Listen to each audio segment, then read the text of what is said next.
দর্শক আসসালামু আলাইকুম। দেশ এবং দেশের বাইরে থেকে যারা আমার এই অনুষ্ঠান দেখছেন কৃষিচিত্র ইউটিউব চ্যানেল থেকে তাদেরকে জানাই আন্তরিক শুভেচ্ছা অভিনন্দন। আজকে আমি আপনাদের নিয়ে আসছি শ্রীপুর চর। আমার সামনে যিনি দাঁড়িয়ে আছেন ইনি একজন সফল খামারি। উনি হাঁস পালন করে আসছেন দীর্ঘদিন যাবত। ওনার এখানে বেজিং হাঁস আছে, বেজিং হাঁস লাল করে থাকেন। বেজিং হাঁস পালনকে তিনি কতটা স্বাবলম্বী হতে পারবেন সেই কথাগুলি জিজ্ঞাসা করবো এই খামারের কাছ থেকে। চলুন এই খামারের সাথে সরাসরি কথা বলি।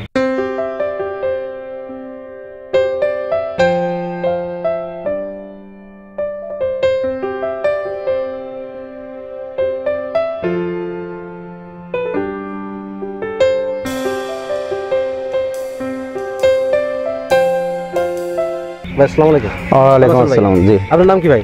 আমার নাম মোহাম্মদ লাল খান। আপনি এখানে বেজিং হাঁসের বাচ্চা দেবেন, কতগুলো বাচ্চা আছে? 1100 আছে। 1100 বাচ্চা আছে। এই বাচ্চাগুলো একদিনকার বাচ্চা কিনে বড় হাঁস কিনছিলেন? একদিনকার বাচ্চা কিনছি। কোথা থেকে আনছিলেন? বগুড়া থেকে। বগুড়া থেকে। এই হাঁস একদিন থেকে 10 দিন প্রথমে কি খাওয়াইছেন? ফিট খাওয়াইছি। এখন কি খাওয়ান? এখন খাওয়াচ্ছি, ধান খাওয়াইতেছি, ফিট খাওয়াইতেছি। আচ্ছা, একদিনে ধরো কি পরিমাণ কি কত বড় বড় ফিট খাওয়াইছেন? বড় ছোট? একবারে জিরো সাইজ খাওয়াইছি। খাদ্যগুলো আনেন কোথা থেকে? আমার দুলাই থেকে আনছি, আবার কাশীনাথপুর থেকে আনি। এগুলো খাওয়ালে পরে হাঁসের গ্রোথটা কিরকম হয়, বাড়তি কিরকম? বাড়তি খুব ভালো বাড়তি হয়, এই কারণেই আনি। ফিটের সাথে ধান খাওয়াচ্ছি। কি পরিমাণ খরচ যাচ্ছে পার ডে? পার দিন তো এই বেরিং হাঁসের পার দিন 1000 টাকা করে হচ্ছে খরচ। 1000 টাকা খরচ হচ্ছে। বেশি খরচ আছে। তার মানে এই 1000 হাঁস 3 মাস করতে আপনি কি পরিমাণ খরচ হবে? একটা হাঁসের পিছনে আপনার 3 করে পড়ে যাবে। 300 মানে 300 টাকা বলে আপনি বাজারে বিক্রি করুন কত এই হাঁসে? না, আল্লাহ মাহবুদ সেই জানে কি পরিমাণ খরচ হবে।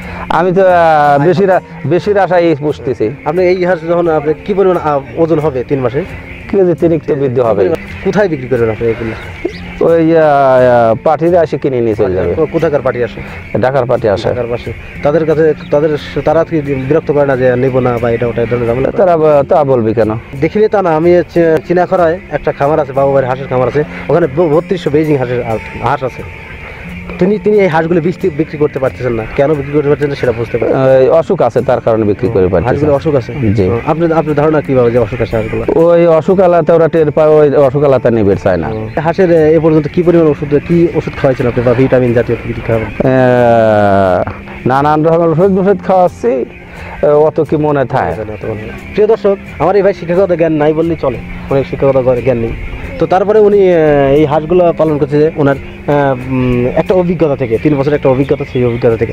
প্রিয় দর্শক, আমার এই খামারের সাথে কথা বলে ভালো লাগলো। উনি একজন সফল খামারি বা দীর্ঘ 3 বছর যাবত অভিজ্ঞতা খামারটা পরিচালনা করেন।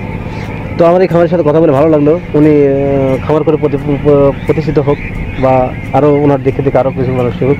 উনি এই গ্রামের একজন সফল খামারি হোক, সবাই তাকে দেখে জানুক, তার কাছ থেকে জানুক। আজ এ পর্যন্ত দেখা হবে পরবর্তী ভিডিওতে। ততদিনে ভালো থাকেন, সুস্থ থাকেন। আল্লাহ হাফেজ।